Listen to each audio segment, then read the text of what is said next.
Hi everybody, I hope you're doing well. So today we're going to talk about mortgage payments, and we're going to do a formula that's pretty similar to the ones that we've been doing. So it's nothing crazy new. So if you don't know what a mortgage payment is, a mortgage payment is, or a mortgage is a loan that you take out to buy a house. Okay, so normally when you go to buy a house and you buy a $250,000 house or a $400,000 house, normally most people don't have that type of money in the bank. So you take out a loan through the bank and you pay it off over time. Now, the thing about mortgages is it's usually a low interest rate. So I know right now the interest rates are like 2.65%, which is very, very low.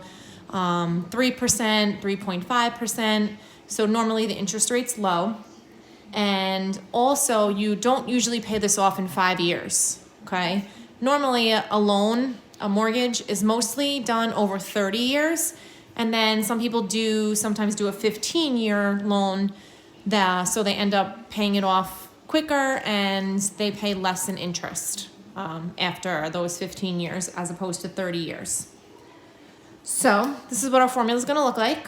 So we have M equals P parentheses R parentheses 1 plus R to the N over 1 plus R to the N minus 1.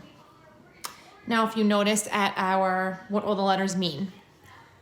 So this formula we would use if we want to figure out a monthly payment. So now on the left-hand side is your monthly payment. P is your loan amount.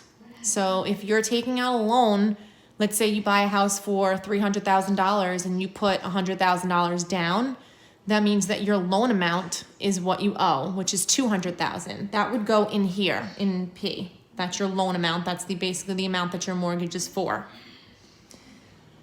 N is still the number of payments, and your number of payments for mortgages is always going to be months, okay? So if we do a 30-year loan, we would do 30 times 12 and we'd be making 360 payments. Or if we do a 15-year loan, we would be making 180 payments. So that's our N value. Now our R, which in our other formulas with car loans, we've been using I for interest rate. It's the same thing, but for mortgages, to make it a little bit easier on ourselves, notice you need to put R in 3 different spots. So that's 3 places where our I value would normally be a fraction, which makes it hard to plug it in the calculator. If we had the calculators in the classroom, then yeah, it wouldn't be bad.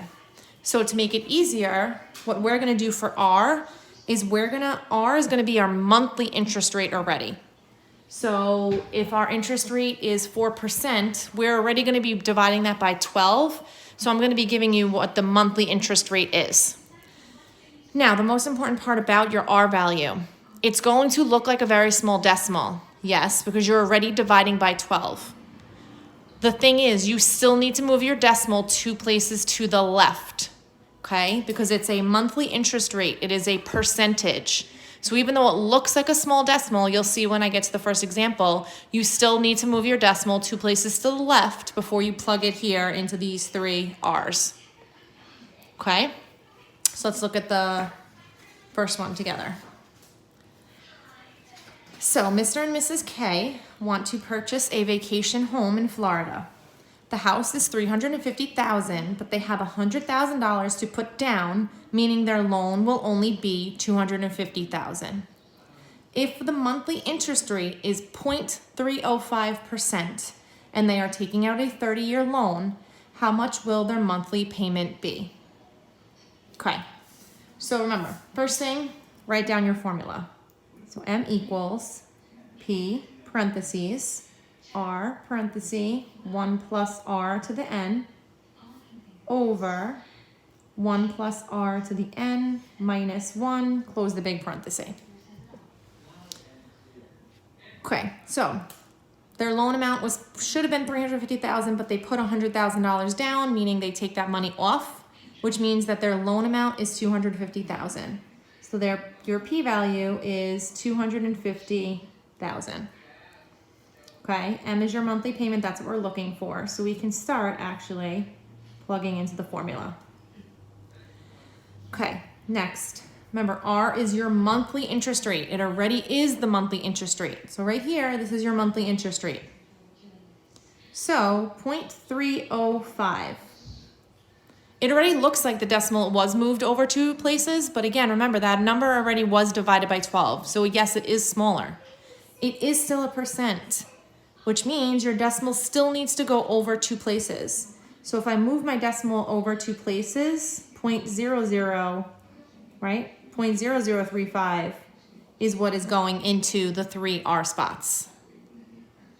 Okay, so 0.00305, 1 plus, again R, so 0.00305 again. Now the only other thing I need to know is my N value. My N value is they are taking out a 30-year loan. So we know that 30 times 12 is 360. They are going to be making 360 payments. So our N value is 360. Then on the bottom, I have parentheses, 1 plus R, which is 0.00305, raised to the N, which is 360, and then minus 1. So it looks a little more complicated just because we have a bigger decimal in there, but it's going to make it a lot easier, because imagine if those three numbers here, here, and here were all fractions, it would look a lot more confusing. Okay. So I'm gonna start from the inside and work my way out. So I'm gonna do 1 plus 0.00305. Just be careful when you're plugging it in with all the zeros and stuff. Raised to the 360. And now that number is being multiplied by 0.00305. Okay, so right now I know that my top is 0.009129 ... Okay, now I want to take that whole entire thing and I want to divide it by this whole entire denominator. So when I do divide it by, I'm going to open up a parenthesis, okay, to show I'm dividing by the whole thing, but I'm also going to open up another parenthesis here for these ones. So 1 plus 0.00305, close that parenthesis, raise it to the 360, and then minus 1, which might not work. Maybe it did.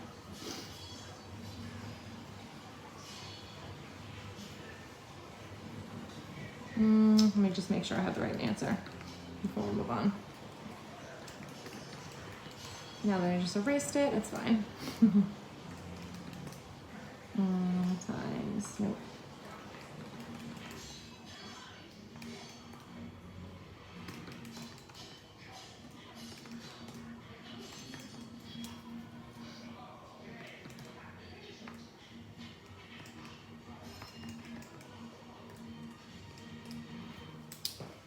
Is that the answer I had before, that 0.004? I think so. Okay, so I'm going to take that answer. All right, so 250,000 times 0.00458 ... So times it by 250,000. 250,000, okay. There, makes sense. Means your monthly payment, we'll round to the nearest whole number, is 1,145. Okay. So the math is a little bit weird because when you do the division, you're not just dividing by one thing, you do have this whole thing you're dividing by. But just take it step by step in the calculator. You'll be fine. Just make sure you add parentheses. If you really, really have to, the whole numerator ends up coming out to 0.00912. Just type in the most amount of numbers you can. You're not going to round too soon. If you use, 8 decimals, you'll be fine.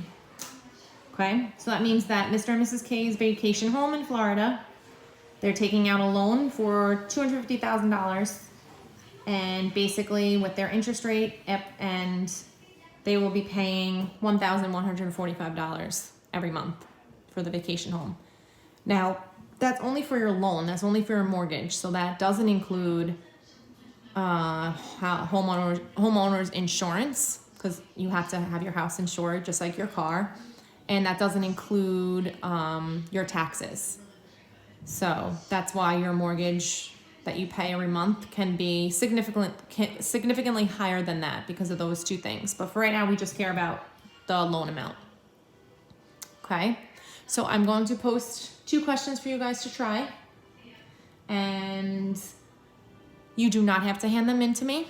It's totally up to you to try them. You will have to show me next week instead of doing an assessment like we've been doing. The first 2 assessments were the multiple choice ones that you've been doing. Next week we are going to do a project. Not too bad. It's going to be very easy, straightforward.